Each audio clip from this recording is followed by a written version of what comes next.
This is a podcast by the Business Times, presented by UOB.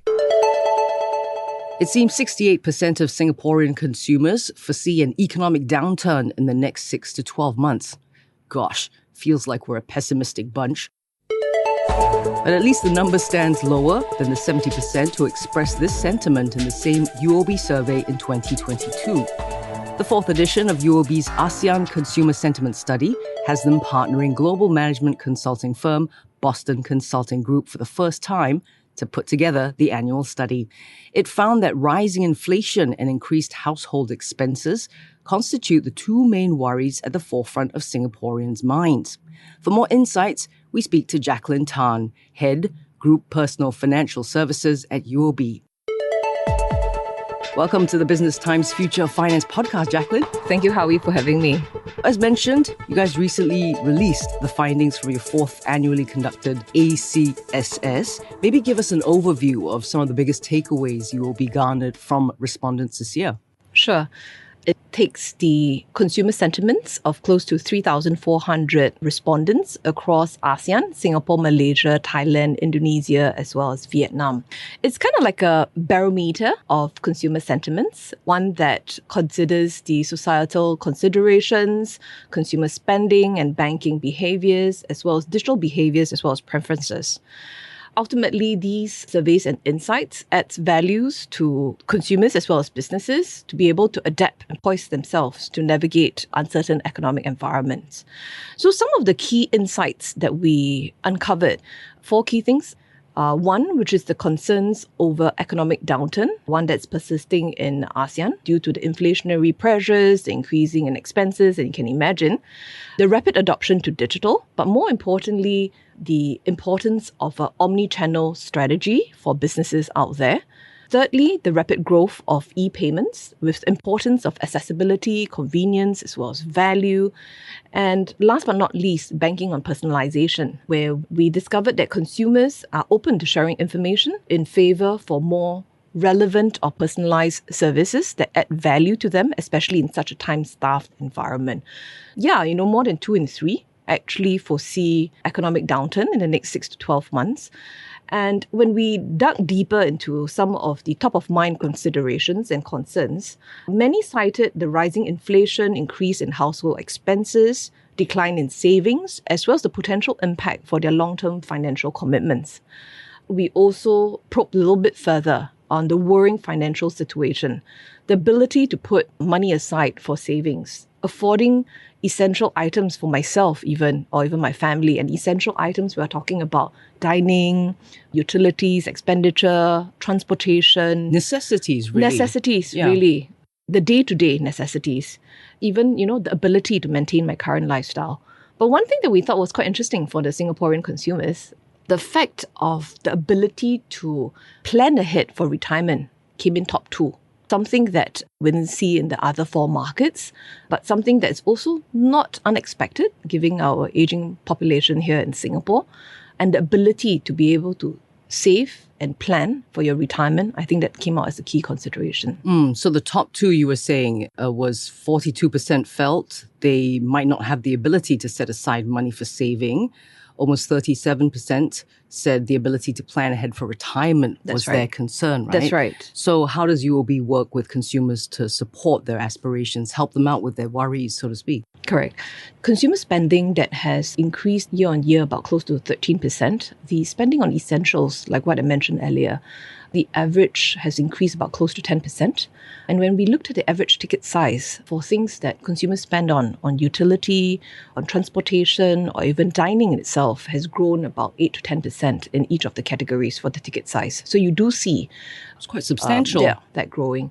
So at UOB, I think it's important for us to not only look at these trends, to be able to continuously innovate our solutions, to be able to address consumers' growing preferences, needs, or even considerations, the ability for consumers to spend smarter, save wiser, or even invest more confidently.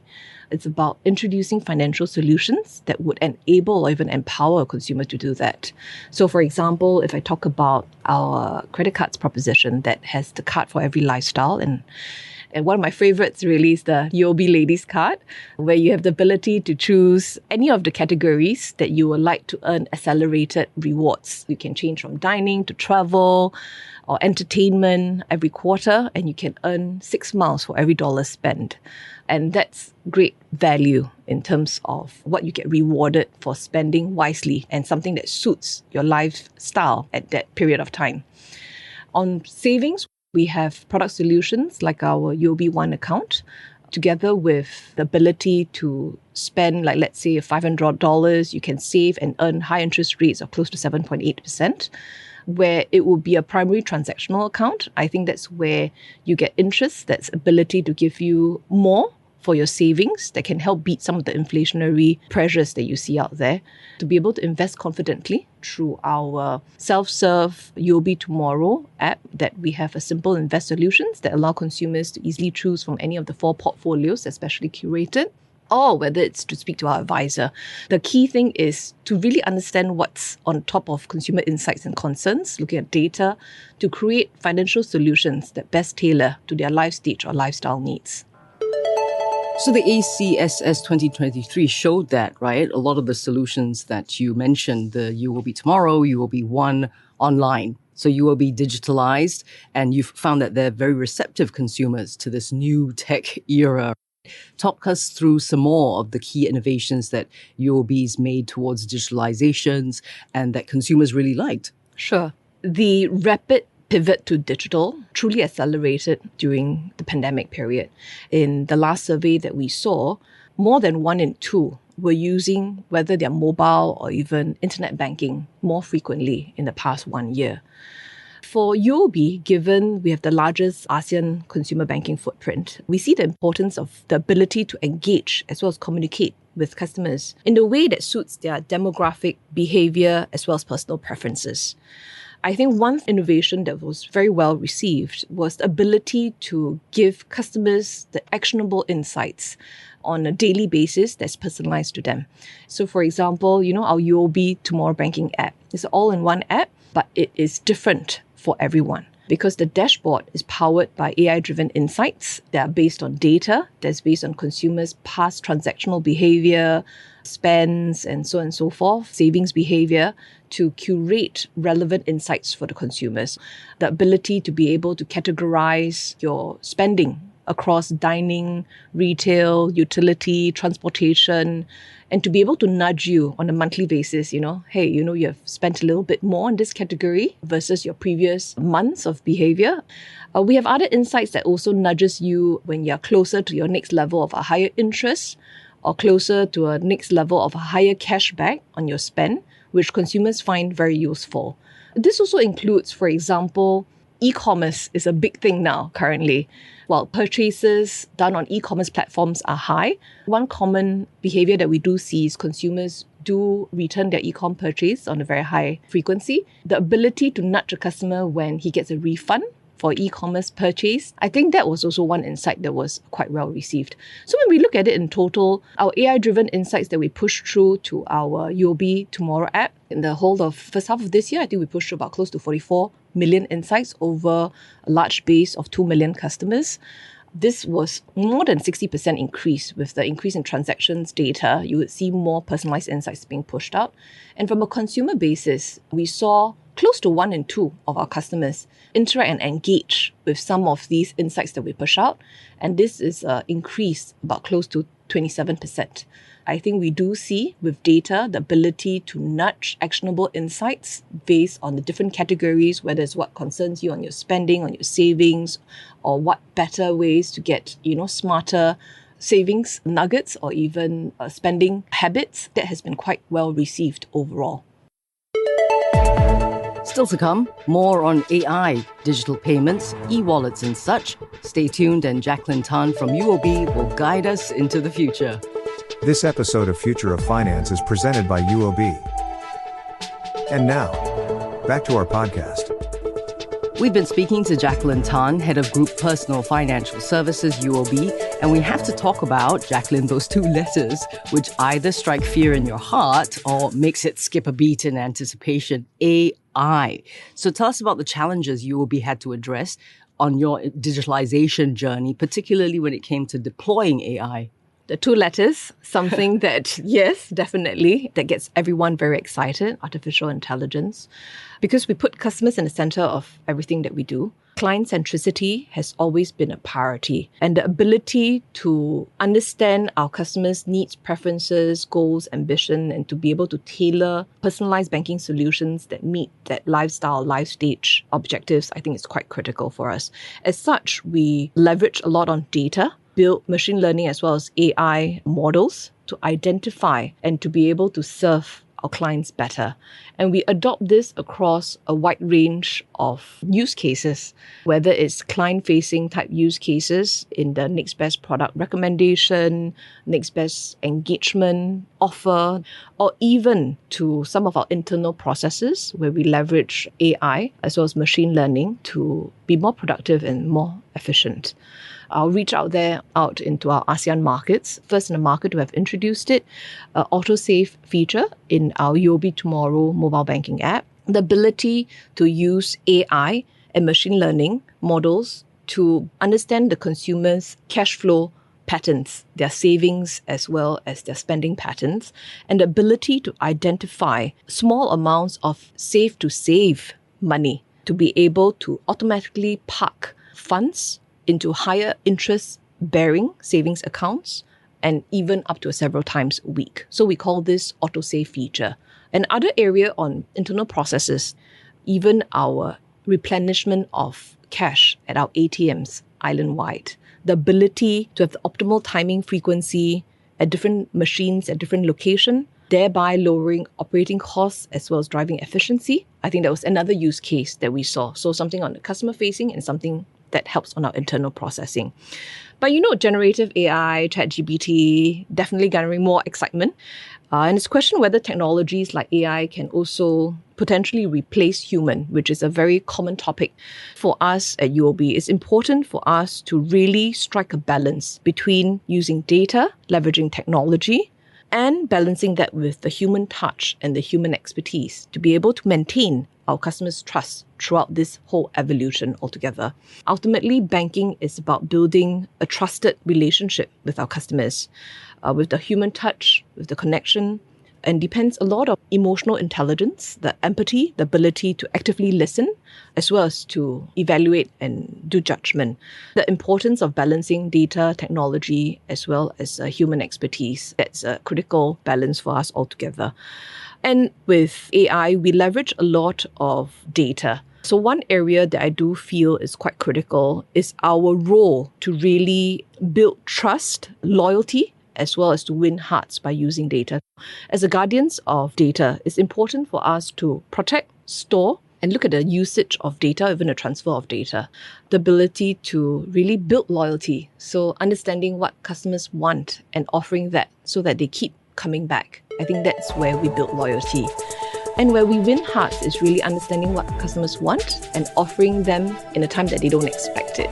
With the whole evolution of AI, leveraging data, using tech, delivering more personalized, effective solutions and offers out there, is a space that we have to continue to invest, learn, and transform because this is a large and fast evolving space. The ability to really deploy this at scale across all your different touch points consistently, that's quite critical. With data and AI, it just gets better over time. I'm glad you brought that up because the flip side of AI and digitalization and all that, right, is the privacy of my data. Yes. And then, of course, when we're talking about banking, the safety of my money. So in the payment space, we've seen ASEAN consumers showing to be really savvy adopters of these latest technologies, right? The e-wallets and QR code-based payments topped regional payment modes. Over 50%, about 56 in fact, of respondents have used it in the past year. So the safeguards, Jacquelyn, tell us more about them to protect this growing use of digital payment technologies. I mean, in our survey, we saw across ASEAN, in terms of topping the payment modes out there, yes, e-wallets, QR-based code payments, even e-commerce platforms that has been on the rise. From a consumer's perspective, how do we really safeguard and protect with the rapid adoption within this space on digital payments? And digital payments, as we saw, is displacing cash. And when we talk about e-commerce payments, today, close to 1 in 2 of all the card billing sales out there is actually conducted on e-commerce platform. So with the proliferation of digital payment platforms, whether it's scams, fraud tactics have become a little bit more sophisticated, ever evolving. And for us at UOB, it's critical that we keep consumers' banking security as our foremost concern and our top priority. So the ability to drive awareness and education materials out to our consumers, to regularly communicate banking security and address any concerns to build consumers' confidence on using the digital platforms is quite critical.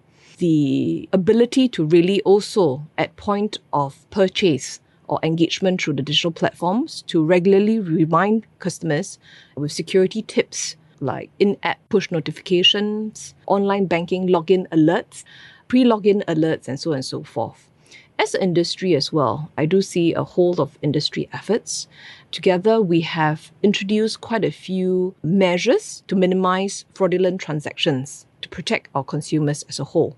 Removing clickable links via text messages or emails. There is also a cooling period for consumers when they set up, for example, a digital token on their mobile banking app, or when you add a payee, there is a 12-hour cooling period before you can actually take the next action, as well as triggers of a step-up authentication, such as email, SMS, OTP for selected high-risk transactions that's being conducted on online banking or your mobile banking app, or even the ability to give customers the access in times of emergency to really self-serve and quick kill feature for all your digital banking channels in case of need. So for example, if it's suspected that you have been scammed, the quick access to be able to do a kill switch, I think that's quite critical.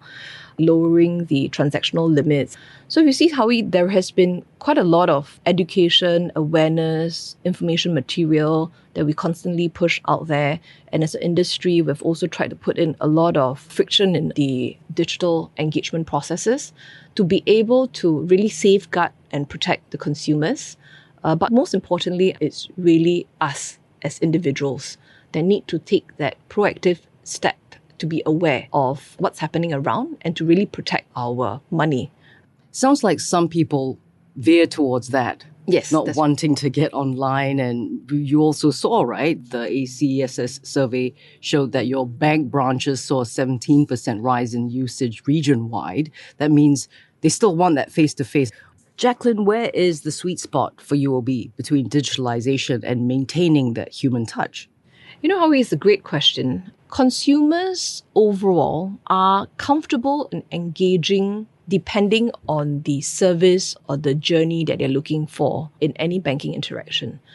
Transactions that are a little bit more complex or of a larger ticket size, or a financial product that requires a longer term financial consideration, they're more comfortable in engaging not only digitally, but more importantly with an advisor. And that means being assisted. So we do see a large adoption of digital application and services for our products, whether it's applying for a credit card or applying for a deposit or current account or a savings account, or even services like looking at how many reward points I have or doing an online fund transfer. However, when it comes to longer term considerations, like let's say picking up a mortgage loan, with larger ticket size, looking at your wealth planning as well as financial needs, planning for your retirement, children's education, something that's a little bit more goal-based. Consumers are a little bit more comfortable in speaking to an advisor. It's important for us to understand consumers' preferences depending on the banking solutions and services that they would need, the channels that are comfortable and have preference in engaging, whether it's digitally or assisted, and to provide omni-channel approach as well as strategy overall. Jacquelyn, thank you so much for your time today. Thank you for having me here. Jacquelyn Tan is Head of Group Personal Financial Services at UOB. I'm Howie Lim. Thank you for joining us today. We look forward to sharing more in the next episode as you navigate the future of finance. This episode of Future of Finance was presented by UOB. This is a podcast by the Business Times. Find more BT podcasts at businesstimes.com.sg/podcasts or wherever you get your podcasts. This podcast is meant to provide general information only. SPH Media accepts no liability for loss arising from any reliance on the podcast or use of third parties' products and services. Please consult professional advisors for independent advice.